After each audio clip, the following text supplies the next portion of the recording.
I like that. Oh, yeah.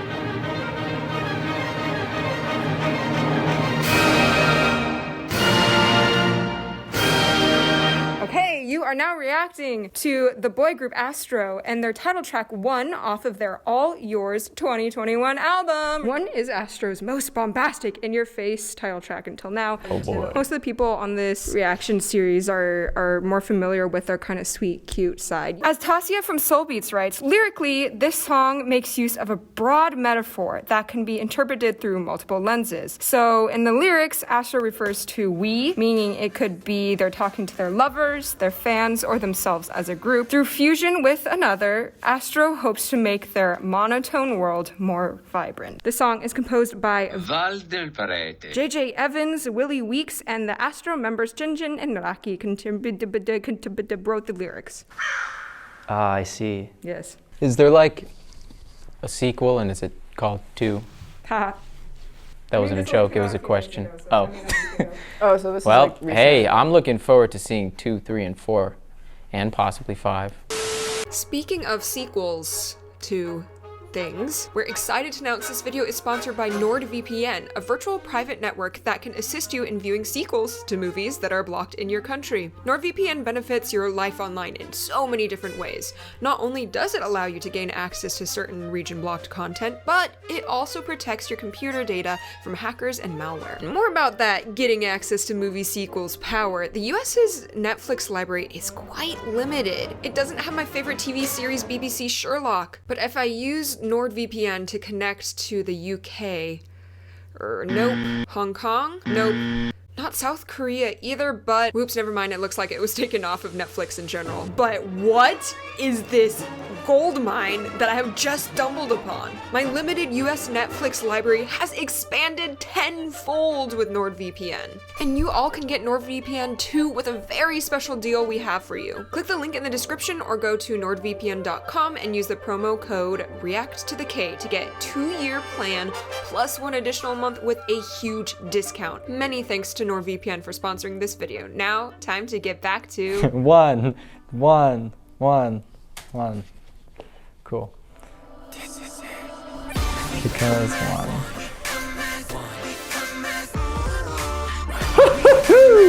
Okay.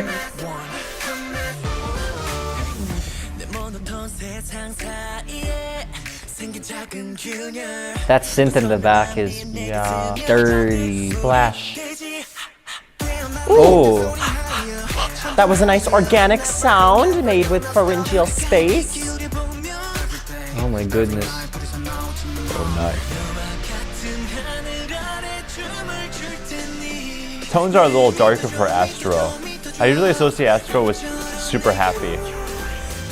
Also, what they're doing with the affect of the piano is really cool. It almost sounds like celestial. I like that. Oh, yeah. Now it's an F major. This is crazy. Oh, this is so cool.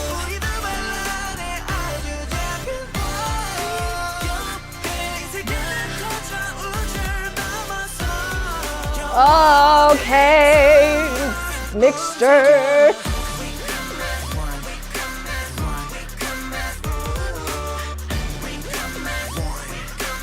It's creating such like a fuzzy color. Now the triplets are explicit. Oh my gosh. Give it to us. Why is he so fast? How does it fit so many words in life and language? That doesn't make sense. Pocket. These synths are like super heavy in the back.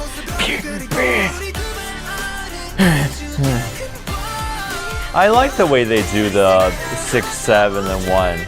It's a chord progression I've heard a lot before. Ooh, the G major is nice.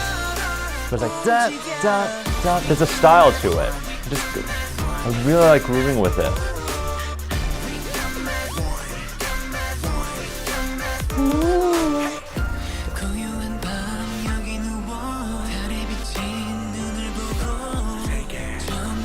Nice. Ooh. There's a good sense of space here. Yeah. Ooh. God, this guy's killing it. Ooh. That, oh my God. What the hell? Ooh, Death Camp. give us that death can. Ooh, there's a major minor clash right there. He sings da da da da da, but then there's like a hint of major in the harmony. Ooh.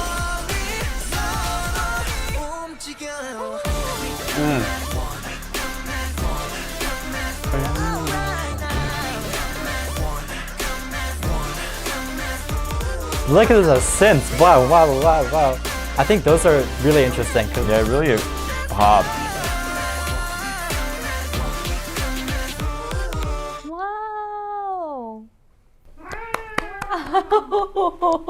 Dude, that was insane. What did you like about that song? Oh, this part. Throughout the whole thing, there weren't like that many texture changes. I felt like that dance break felt like it was a completely like new sound to my ears. Going off of that, they were able to create moods while not necessarily changing what instruments they used to orchestrate with.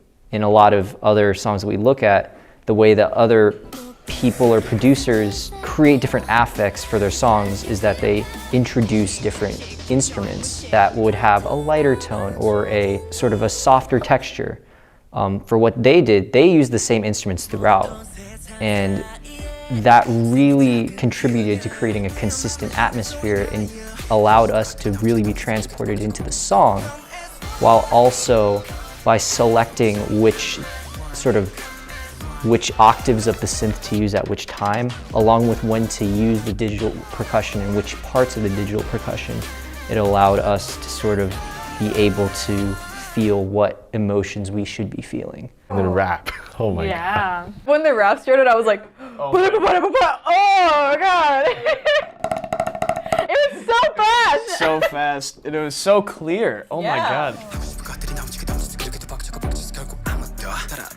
Way too fast. What? It's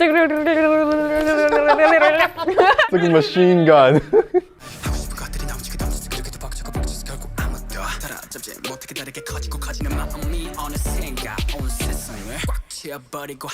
I also like how they kind of like, he changed his pacing to get into the other person's rap. Because he started it super fast, and then right at the end of his section, he went ba ba ba ba ba ba ba ba, and then he started with the same pacing, so it like flowed together very well. Yeah, just metrically the changes like made that transition pretty seamless. And also the ba ba da ba ba da ba ba da, or whatever it was. I thought it was gonna go.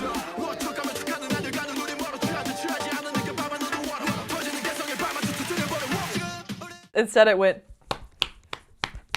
No, and the thing that tripped Or whatever happened at the end. the thing that tripped me up both times is that like when they get the eighth note going, like that build up going with the quarter note, they drop out the last one before they go into the triplet feel, like the so it's like 1, 2, 3, 4, 1, 2, 3. Like, and that just tripped me up. Yeah. And it's so cool. So cool. It worked. It was super effective. They like their close intervals in this song, like especially I can't sing today at 2:38. That underlying the like I think like vocally, just how the intervals are so close. I think that's what got me interested, and I think they play around with like modal mixture here too, which is always good. I like that there seems to be two worlds to this song. There's the very D minor and slightly dark tone, and there's that, call it pre-chorus or chorus, but it almost wants to go, it always wants to go to F major because like dun, dun, it's just so sunny all of a sudden, but then it always ends up back in that D minor or like a really edgy D major type of tonality. I kind of want to break down the harmonies that they use in the chorus, just like the chords. It's like I remember it going to the major 4. Like when I expected it to go back to 1, and I was like, damn. What was that chord? So the da da dum ba da da boom, da da da da da. That it felt, it didn't feel like a regular major 1 chord. There was something else going on there. So you know, we got the.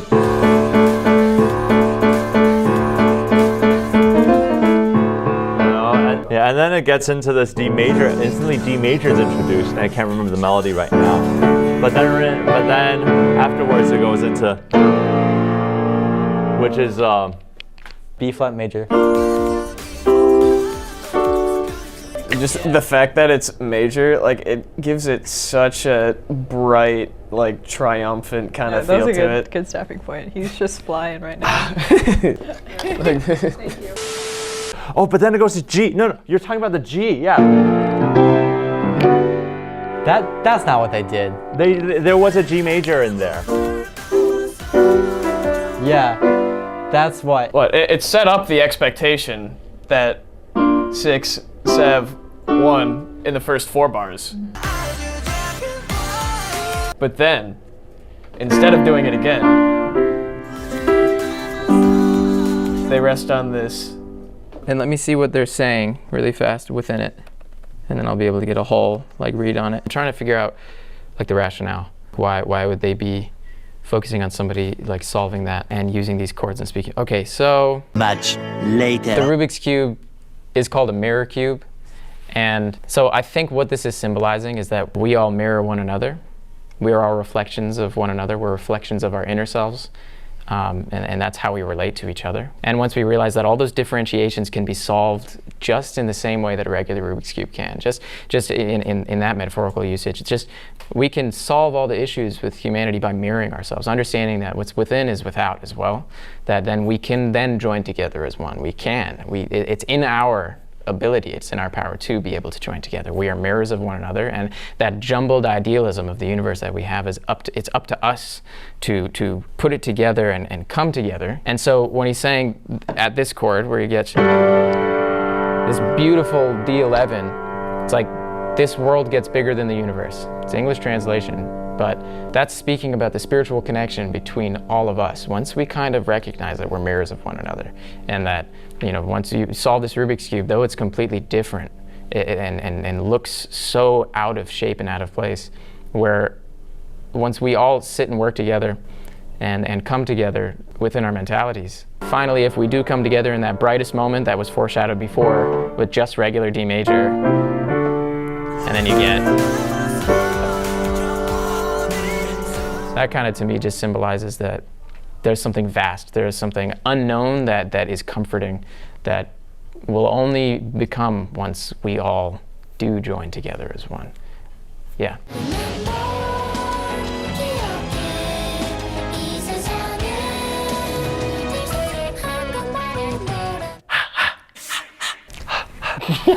So good.